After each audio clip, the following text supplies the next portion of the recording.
2024년 전월세로 사는 것이 좋을까요? 아니면 집을 사는 것이 좋을까요? 많은 사람들이 이런 고민을 하곤 합니다. 전월세로 사는 것에는 장점과 단점이 있습니다. 장점 중 하나는 유동성입니다. 전월세는 계약 기간이 끝나면 매년 갱신할 수 있습니다. 즉, 집을 옮길 일이 생겼을 때 자유롭게 이사할 수 있습니다. 또한 입주 시 필요한 초기 비용이 상대적으로 적습니다. 전세금이나 담보금 없이 렌탈료만 지불하면 되기 때문입니다. 하지만 단점으로는 매년 전월세 상승에 따라 부담이 커질 수 있습니다. 또한 집주인의 임대료 인상 요구나 계약 종료 후 주거 자격 상실 등의 위험도 존재합니다. 반면 집을 사는 것에는 어떤 장단점이 있을까요?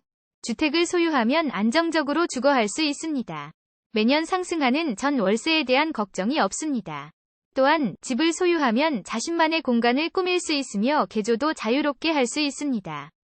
또한 집값 상승에 따른 투자 수익을 기대할 수도 있습니다. 하지만 단점으로는 큰 금액을 일시에 지불해야 합니다. 부동산 시장 상황에 따라 가격이 크게 변동할 수 있으며 소유에 따른 부담도 존재합니다.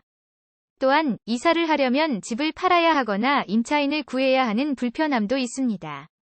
이렇듯 전월세와 집 구입은 각각의 장단점을 가지고 있습니다.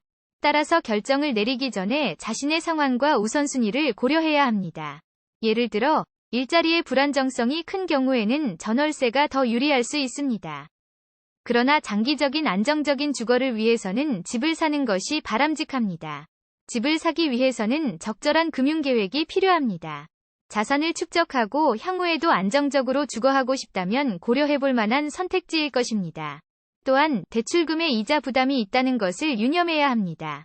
무엇보다 중요한 것은 개인의 상황과 욕구에 맞는 선택을 하는 것입니다. 2024년에 전월세로 사는 것이 좋을지 아니면 집을 사는 것이 좋을지 판단하기 위해서는 금융 전문가와의 상담이 필요할 수도 있습니다. 금전적인 안정과 생활 패턴을 고려하여 결정을 내리는 것이 중요합니다. 마지막으로 전월세와 집 구입은 개별적인 선택이므로 모든 사람들에게 동일하게 적용되지는 않습니다. 개인의 상황과 욕구, 우선순위에 따라 최선의 결정을 내리는 것이 가장 중요합니다.